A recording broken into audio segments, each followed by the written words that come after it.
Hey y'all, welcome and welcome back to my channel. It's me, Kia Simone, and we are here today to talk about Love and Marriage Huntsville.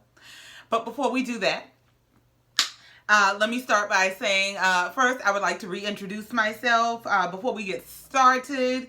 Going forward, I would like to be addressed as Kia Simone with the 61 subscribers. Okay. Thank you so much. I am so excited. Thank you to every single one of y'all who has decided, it's not robbery to click that little red subscribe and bell and all that. I appreciate y'all. Thank y'all so much. Now, listen. I already recorded this review one time, only to find that there was no sound. Okay. I'm just gonna go ahead and let it rip. Okay. They done pissed me off. They quite irritated me. But I got me a good old cup here because I wasn't going down this road with them. Not this week. Not this week. They can't have my peace. I'm sick of it. So let's just, here we go. All right, so the episode kicks off with right where we left off last week in the middle of this session with Dr. Francis and Tisha. And Dr. Francis is talking to Tisha about her need to defend and protect when it comes to Marceau. And so Dr. Francis is asking her a few questions. He asked her first, well, how do you determine what the truth is? And she says, well, I'm a smart girl and I do my research. I look people in the eye when they talk to me. And then, but I believe what my husband tells me to be the truth. And so Dr. Francis says, well, has he ever deceived you? And she says, well, not to my knowledge.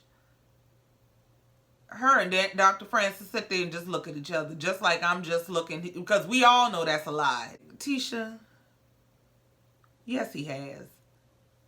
You know it. I know it. Dr. Francis know it. And Wanda know it. That's why Wanda won't whoop his ass, okay? That's why Wanda got a straight up ransom on Marceau's head, okay? Because we all know he's been deceptive and dishonest. Okay. Dr. Francis asked Tisha, how does she remedy the tension between how he loves her and how she needs to be loved? And Tisha basically says, I've learned to settle. She said, I have over the years learned to try to adapt to the way that he loves and just try to be okay with it. Like, that's sad. This is the demonstration of settling. Okay? So she goes on to further explain that when they first got married, Marceau came to her and told her that she was too independent. That she needed to be more intradependent. Because she was the type of girl who, if there was something she wanted, she would go and get it for herself. She had her own vision and her own dreams and things she wanted out of life, and she was perfectly content and getting those things herself. And so once she got married, that didn't necessarily change for her immediately. She was just married. But he wanted her to depend on him. Let me tell you something. That is always a red flag. Anytime somebody wants you to be a lesser version of yourself, I don't care what kind of relationship it is, that is a major flag on the play, okay? When somebody is uncomfortable with you being the fullest, best version of you, you got to reevaluate that relationship, okay?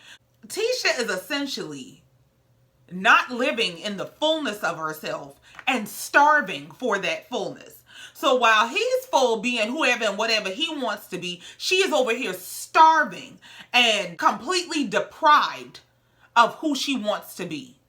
So Dr. Francis explains to her that basically, Tisha, he wants you to be dependent on him, because the more dependent you are on him, the less likely you are to leave. And the truth of the matter is, what I have determined, in my opinion, watching this show, is that while we think Tisha is dumb, or Tisha dumb, and and Tisha may speak a certain way and things of that nature, Tisha is very smart. Tisha is a major asset to Marceau. Just like with Mel and Martell, it was Mel that held the licenses and things like that. Tisha has all these degrees. Tisha is quite intelligent. We saw on season 1, Tisha fighting with him to be able to go out and work in the field she wants to work in, and came back with a contract that he was not able to get himself. Okay? So the truth of the matter is, Tisha is far more integral and far more necessary in his every facet of life. Not just as his wife, homemaker, the, nurturer of his kids and things like that. No, no, no, no, no. She's the backbone of your business life. So if she should ever wake up and decide to put on her good shoes and walk up out your life, you don't know what you gonna do. So the game that you play, because see, his game is manipulation. He is never going to just say that up front. He's never just gonna say, you know what? I need you. So the game is to make you think I don't. The game is to make you think I'm the best you'll ever do and I'm the best you'll ever have. Right? I'm giving you the life that... where else would you get a life this good? I'm beyond disgusted. Okay? Let's move on. Thank you. So the next stop is Mel, Martell, and the kids at the park. Mel and Martell meet with their kids at the park to have a transition talk about transitioning from living in one home with both parents to two separate homes because the parents are now separated. I will first say that this talk, to listen to these kids talk, was heartbreaking.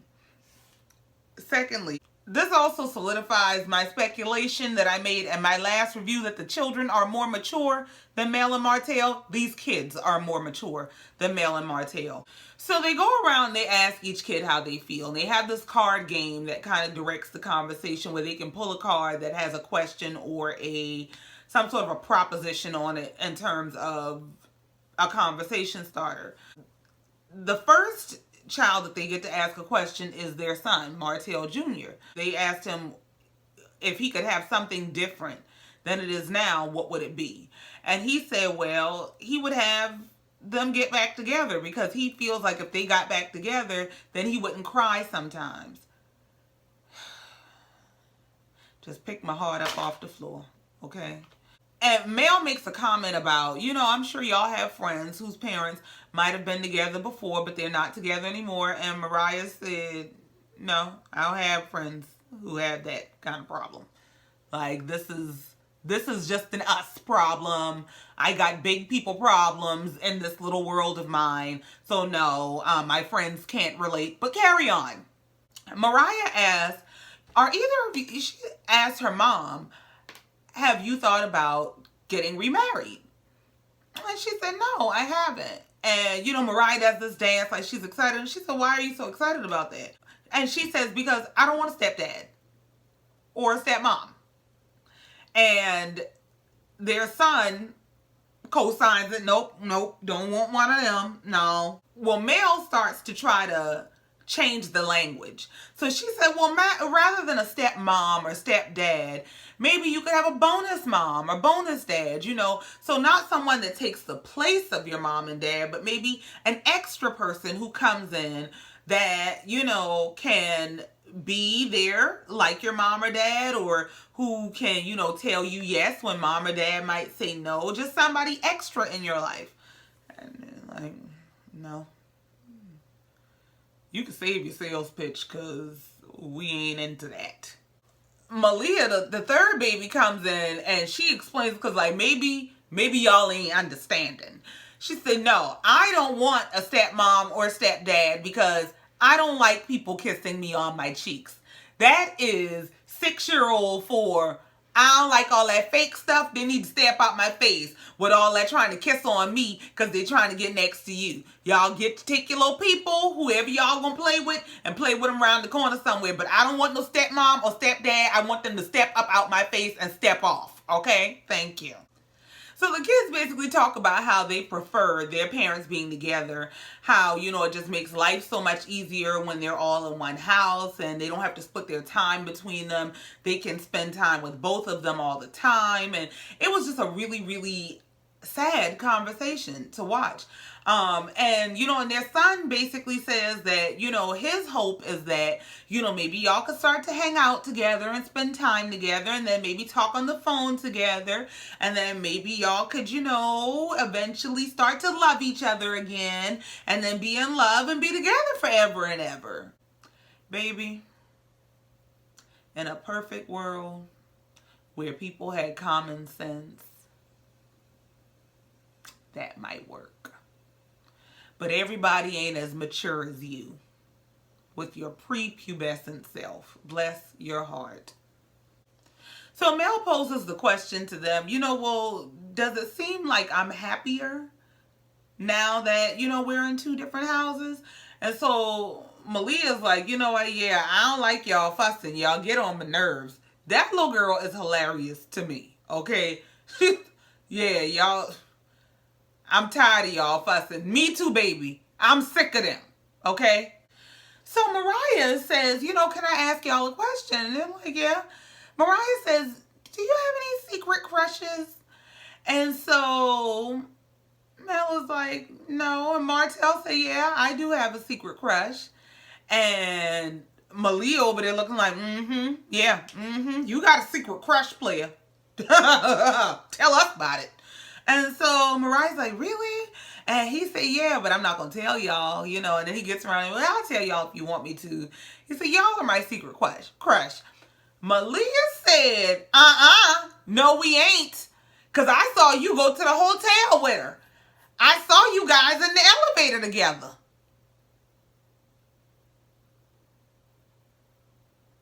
What in the let your kids watch HBO on Saturday after 8 o'clock hell is going on here? What do you mean you saw them go into a hotel? What do you mean you saw them on the elevator together? What? So Martell is like, what the hell is she talking about? And Mel said, well, she ain't lying. Martell said, well, where were you that you saw this? She said, I was with mommy.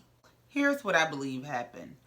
There was a picture floating around social media of Martell and Ariane, the side chick, and it was in the mirror of an elevator at a hotel.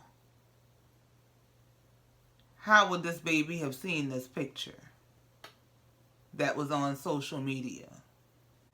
See, this is when, why, and where I get into the rant about how I do not just support things or just support a woman because you're a woman and pretend like what you're doing is okay because you're a woman, because some things ain't okay.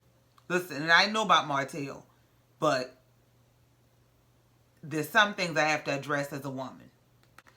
Here's the thing. At the end of the day, Martell failed at being a husband. He sucked, okay? He was a terrible husband to you. However, the fact that he failed as a husband does not mean you get to now diminish him as a father. It does not work like that. Now, do you have a right to live in your truth in terms of what he did to you? Yes. Do you have to expose? Are you that desperate for allies that you are willing to contaminate your children? You can't be that invested in winning. So they send the kids off to play, and Martell, basically tells Mel he wants the kids to hear less. And she's like, well, it is what it is. The truth is the truth. Well, at some point you have to decide you want to shelter your children. You want to guard your children from certain things because they're kids. Let them be kids. If you can't handle the drama as an adult, what makes you think they can handle it at 6, 9, 10, 11? They bring up the conversation about introducing the 5th child to the 4. Mel asks him, has he thought about it? When is he planning on doing that? And that she would like to be present. So listen. Here's the thing. Martell is a sniper when it comes to shade. So he was like, I don't know when I plan on introducing them. He's like, what do you think?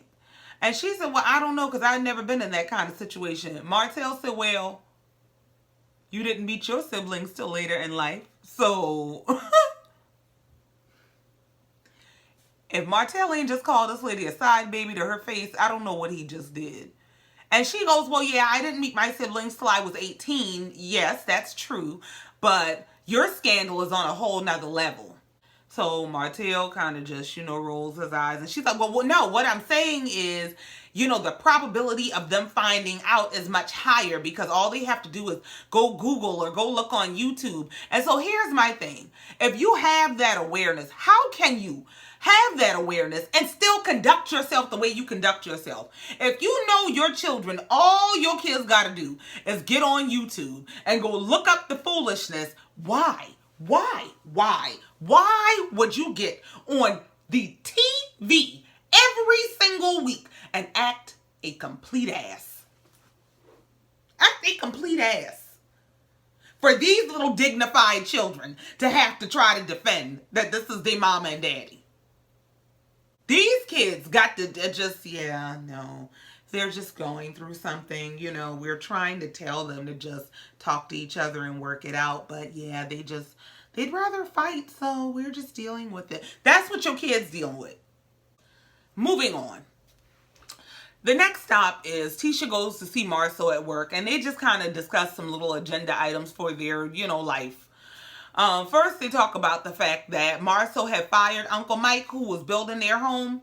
He fired Uncle Mike and reached out to another architectural firm that told him it was going to be a few $100,000 to do what he wanted done. So yeah, he rehired Uncle Mike, and they were able to kind of negotiate terms better. Yeah, you was a little willing to work with Uncle Mike. You ain't so biggity when you find out them other people don't give a damn that you was on own. You was gonna give us our money, cause you ain't cutting Uncle Mike that kind of check.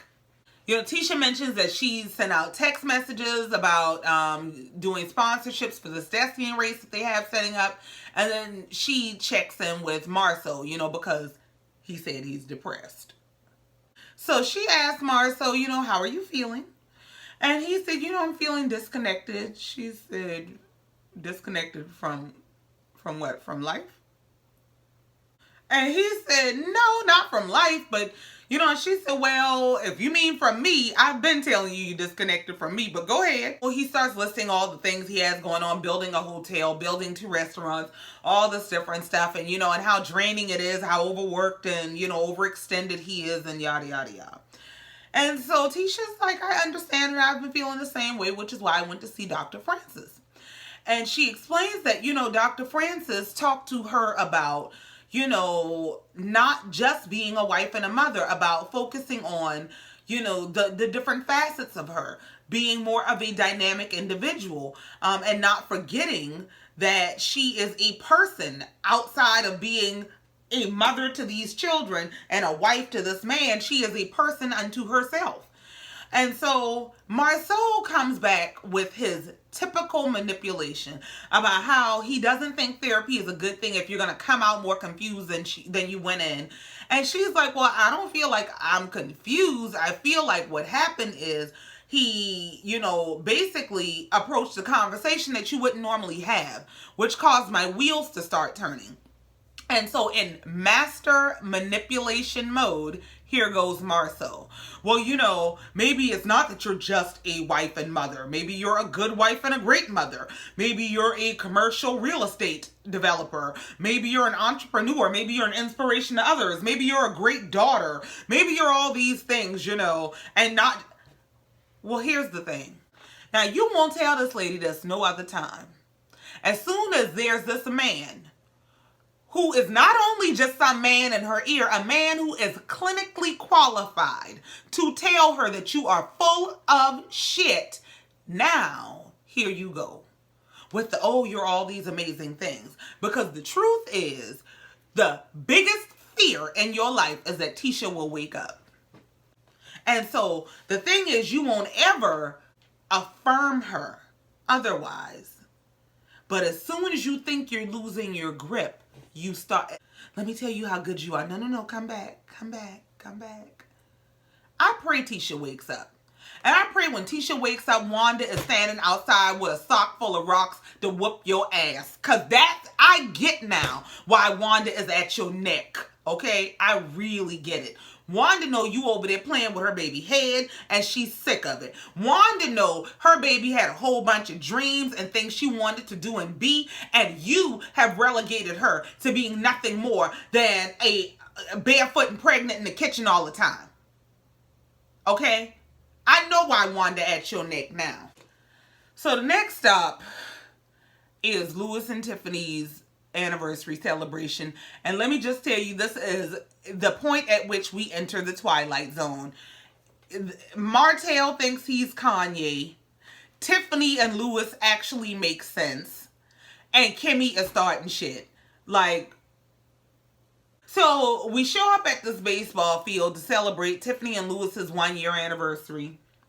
They all play a softball game and then they go hang out in the back, and they're sitting around talking. So Destiny asked, where did Marcel and Tisha go? And they were telling her, oh, they had to go do some things for their Destiny race. And Destiny says, oh yeah, the race is named after me. And Maurice says, everything ain't about you, Destiny. Just kind of joking with her. And Tiffany says, well, that would normally be directed at Martell. Maurice says, Martell don't say nothing. It's the anniversary. Let her get her jokes off. Let her get her shots off. It is what it is. And he said, because I could see Martell's wheels turning. He over there getting ready to say something. And so Mel jumps in. Mel jumps in to say, well, what's probably going on over there is our anniversary would have been July 19th. It would have been our 13th anniversary. And so he's probably over there feeling all of that and dealing with all of that and feeling it deep in his soul. And I know because I can see it.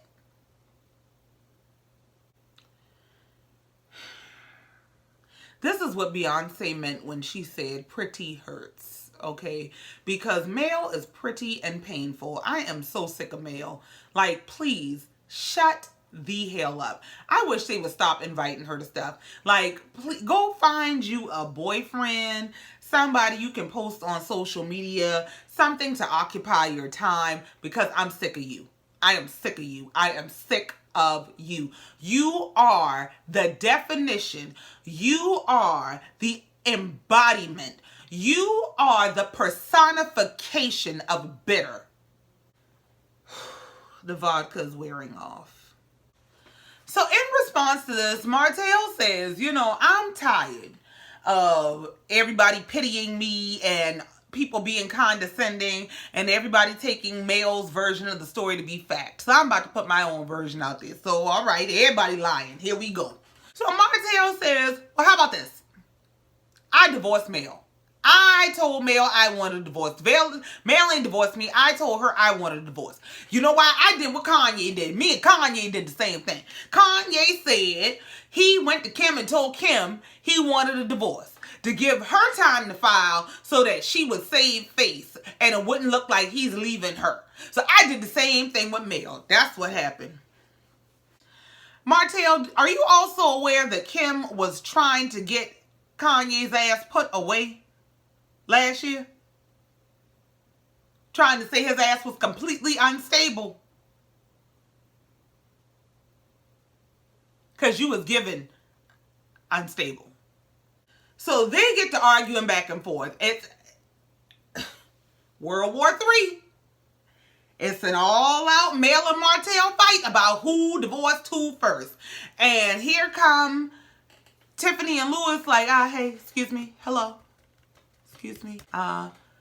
We were just celebrating our anniversary, if you don't mind. I don't, not to interrupt, the CDV drama that you have going on, but if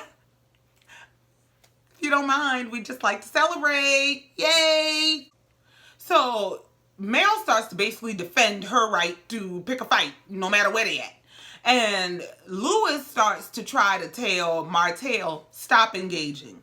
Like, you don't have no control over what she says or does. You can't, don't do the tit for tat.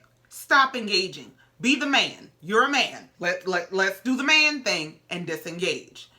And then you have Tiffany trying to tell Mel, listen, Mel, you can check him, but it's the tone in which you do it. Like, there's a way to do it. You can tell him what he's saying is not true, or you can tell him you don't agree, but there's a way to say the things that you say. And like, let's be honest, she said, divorce doesn't end things. It doesn't mean the story is over. The story continues after divorce. You have to figure out how to work together. And I said, well, I'll be damned. I done cursed these people out for filth the last few weeks. And I'll be damned if they ain't the only two trying to make some damn sense at this table. I said, what kind of twilight zone am I in? This fool think he Kanye, and these two over here got all the sense. Like, I give up. So after Louis and Tiffany try to, make sense of this, calm everybody down, Mel interjects again to continue arguing and say, well, that would all work and that would all make sense if you were dealing with emotionally mature individuals. Baby, you are highly immature. You got to grow you up before you can worry about him being immature.